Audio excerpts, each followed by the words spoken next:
Scarlett, and in this video I want to talk about a very important topic. We're going to be talking about the phenomenon of limerence. So I came across this topic from this beautiful YouTuber known as the Crappy Childhood Fairy. When I watched this video, I was like, finally, there's someone describing what I've always perceived and known is not actually love, but is this sort of illusion of love that is usually fed through what we view in the media and what we have falsely learned as love from our upbringing and from just general dysfunctions within the collective that have not really understood what love actually is. So what is limerence?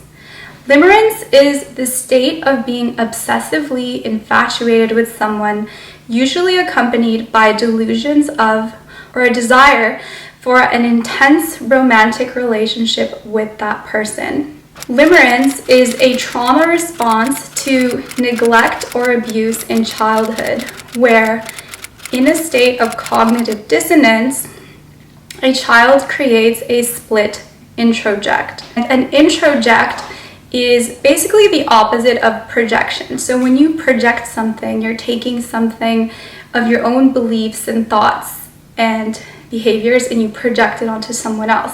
An introject is you're witnessing and learning from people in your environment and imprinting their thoughts and emotions and behaviors internally into this inner image. So what happens in cases of child abuse and child neglect is a state of cognitive dissonance where something is so painful that the mind cannot fully accept it, creates this split in how you're viewing the person or the behavior that's happening to you. And what happens is with a parent, for example, there's a parent who is completely absent or completely abusive, and it's too much for a child's brain to accept it. So it creates this false image internally that rationalizes or creates excuses for or creates like a fantasy of what's actually happening. So instead of seeing that I'm being abused right now, it will, for example, make up excuses like, oh no, like my mom really loves me, but she's just experiencing some hardship, or my father is absent, but he loves me, he's just has too much work to do. So whatever it is that a child has to make up in order to not accept a painful reality in the moment. Some characteristics of limerence to know if that you're in a limerent state: 3 specific things. The first thing is you have very little or no contact with the person that you're obsessing about. So in limerence, there isn't really much connection. It's not like you're seeing the person every day. They're mostly in a state of absence and you see them occasionally or maybe not at all.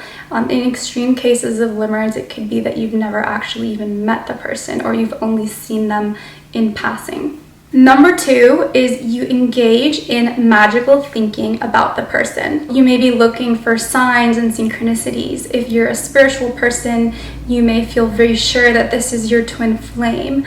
You may be reading everything as a sign, as though the person is speaking to you through your surroundings. And you may even visit psychics, and these psychics, depending on their level of integrity, will either feed your delusion or tell you realistically what they're feeling depending on their true ability to divine energy. Number 3 characteristic of limerence is most of your thoughts and time are spent obsessing about and thinking about the person to the detriment of your own self-development, your own finances, and your own quality of life. So you're largely neglecting yourself and living in the fantasy of this other person and feeling though they are the person that's going to save you, or when you're with them, then everything is going to be okay. I've categorized what I've learned in my experiences are the 4 most typical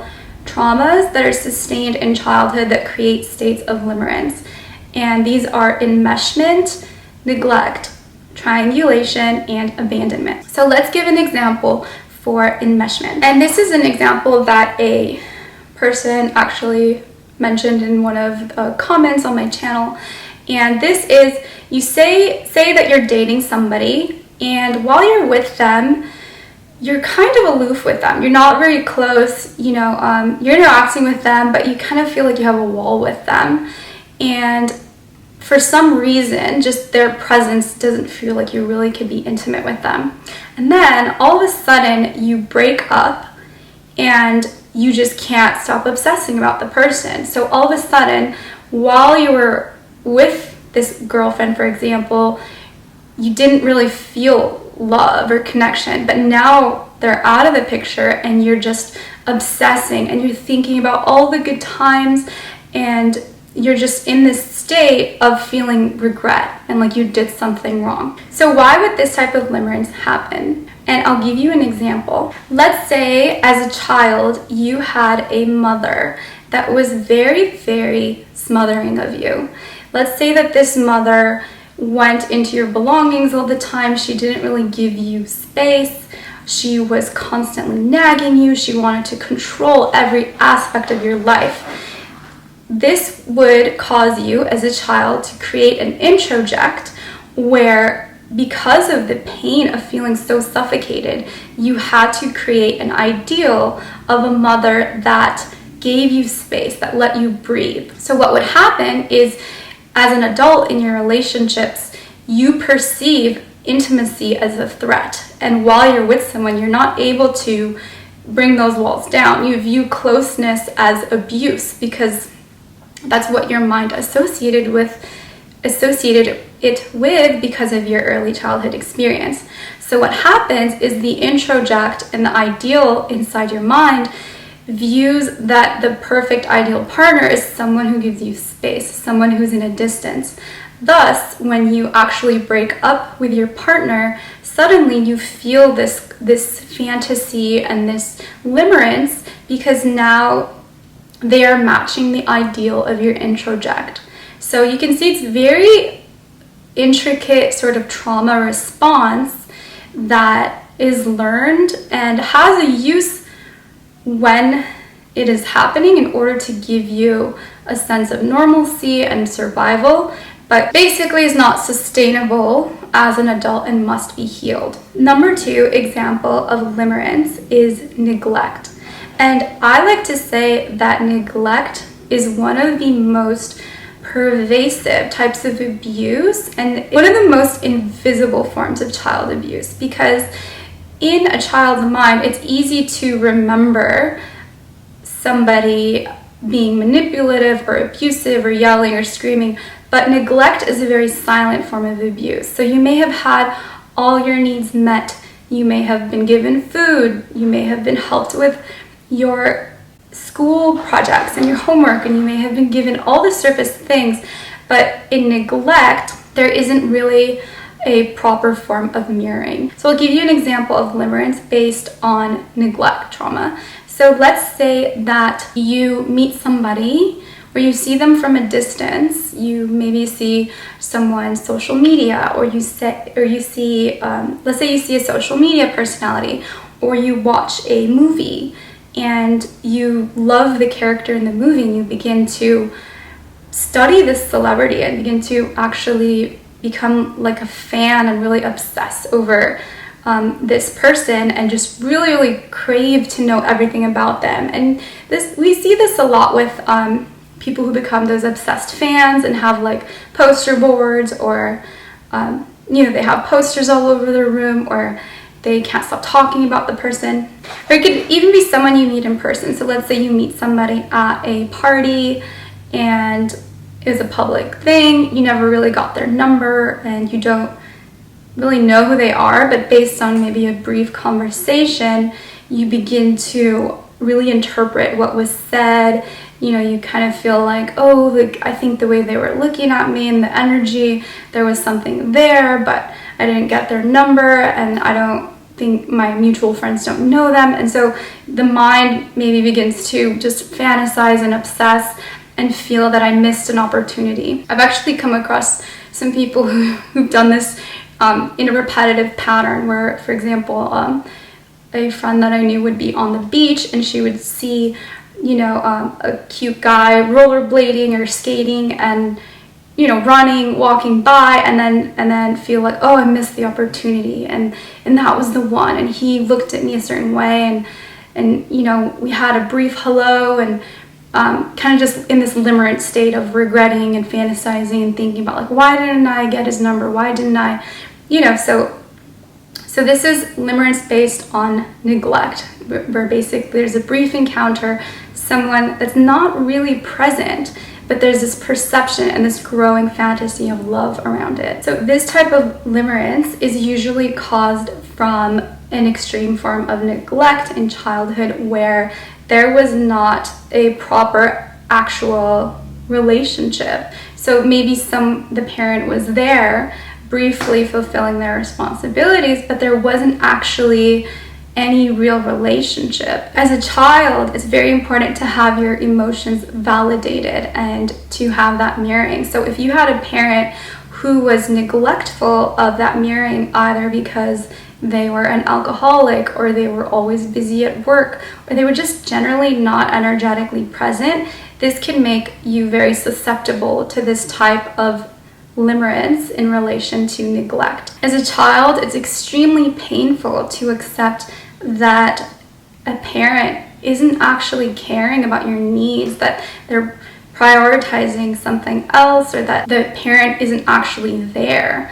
And when I've worked with people, I've actually noticed that neglect can be one of the most terrifying forms of abuse, because as a child, it can make the child feel like there's no one here to take care of me. I have to fend for myself. So in that state, there can be a formation of a fantasy introject where you begin to create a story that your parent is actually there when they're not. And then carrying this into adulthood, you begin to project these fantasies onto these limerent objects or these people where you, as I mentioned in these stories, you run into someone and then you create this big story of how they are the ones for you, but they're just, for any excuse, any reason or other, not available to fulfill your needs.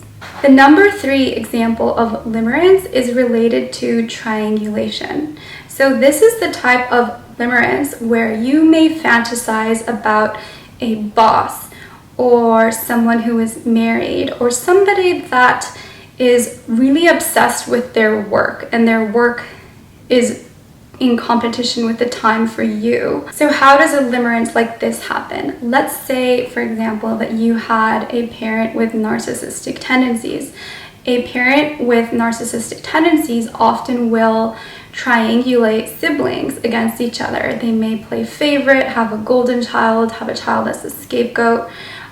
So this creates an introject where, as a child, you may feel that your identity is based on how you compete, and perhaps the introject is telling you that you always win in the competition and you have to compete against the other person. So as an adult, you may begin to manifest and magnetically attract these situations where you feel like you have to compete for attention, and it could be replaying whatever it was in childhood that you felt you had to compete for.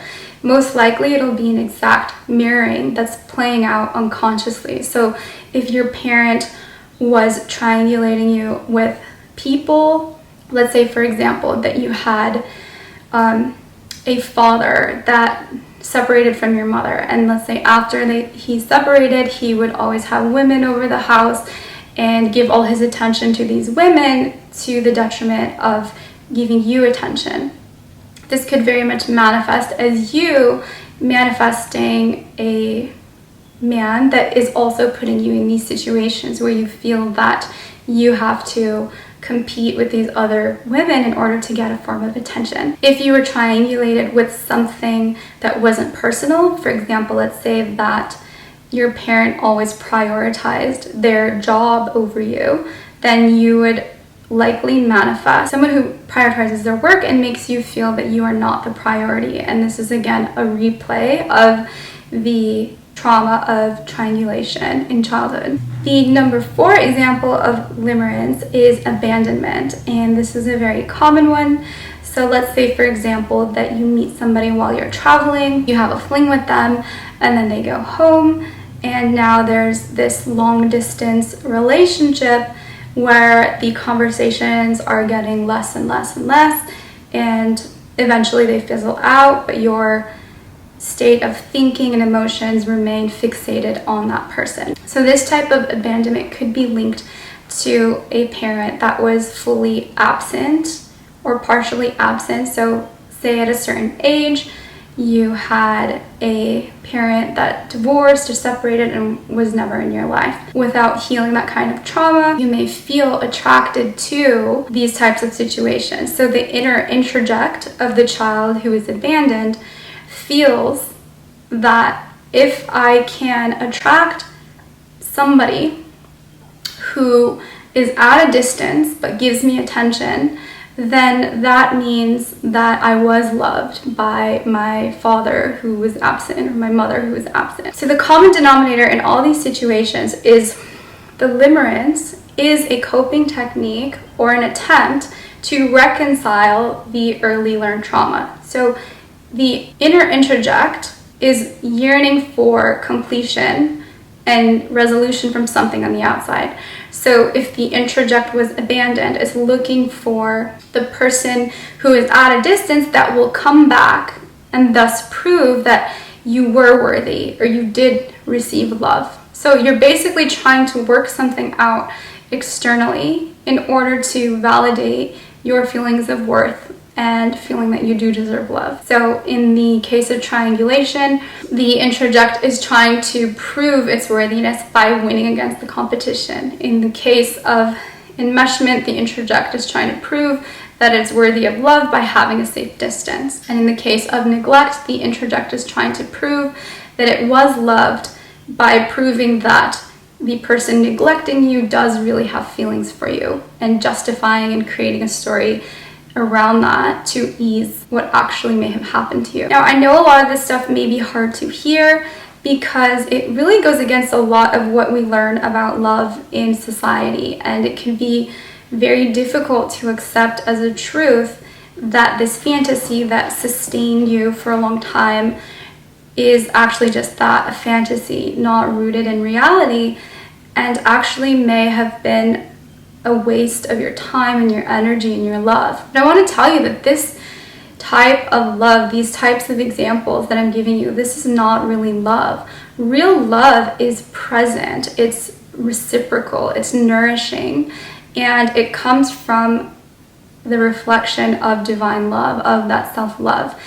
Real love does not have lack and scarcity and yearning in it. And as much as this is very much idealized in society, this isn't love, but it's actually, this is really more attachment and addiction. And there's actually a neurochemical aspect to it where your mind can get addicted to these feelings of yearning and these peptides. So it could actually be something that's very much needs to be treated like healing and addiction. So how can you actually heal from this? I'm going to give you 3 solutions. Number 1 is you really need to address your trauma. So like everything on the spiritual path, you need to pull your external focus and put it back into the internal self. So focusing internally and being okay sitting with the discomfort of whatever comes up when you realize that you feel alone, when you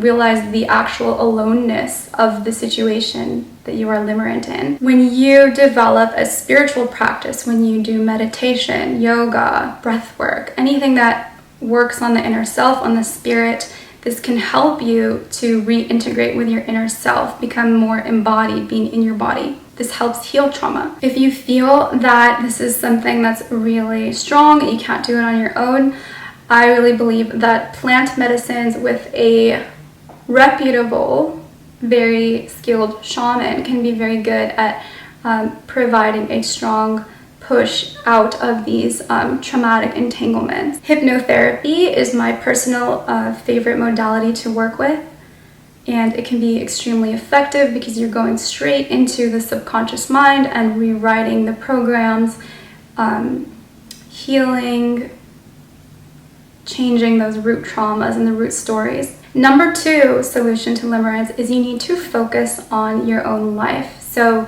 usually when you're in a limerence state, you're obsessing over the other person. What are they doing? How great they are, what their day-to-day life is like, and all the thoughts, all the energy is just going to this other person, and you are in a state of self-abandonment and self-neglect. Now, it's not your fault. This is something you learned as a child, but it is your responsibility now to fix it. So you need to, with all your willpower, bring your focus into your own life. Are you nourishing your goals? Do you have hobbies? Do you have a group of friends? What is your day-to-day life like? If you're someone on the outside looking in, do you look like an exciting person? Like, are you someone that people would consider interesting or lovable? So you have to view yourself as that so that you start attracting other people who find you interesting, rather than neglecting yourself and then attracting people who neglect you too. Number 3 solution, which is a basic tenet on the spiritual path, is let go and surrender to the divine. We never ever gain anything by clinging to it, by being attached to it. Anything you chase will run away. I mentioned this in my last video. It's the nature of reality. And it's a basic spiritual principle related to magnetism. When you are in resistance to what is, and you are clinging and you are forcing, you are not in a magnetic state. So whatever you're clinging to is going to be repelled. When you are fully satisfied in yourself, you are magnetic, and energy is attracted to you because there's an inward focus. So that creates a vacuum where your external environment can be attracted to and pulled into you. So what usually happens, if you've heard millions of these stories, is when you let go of the person that you're limerent on, depending on the nature of your relationship, they will usually energetically reappear, because then they feel the vacuum that your energy was just fueling them and filling them with. So you really don't lose by letting go, especially if you do want the person. If you let them go fully, completely, is your best chance and opportunity for them to come back into your life.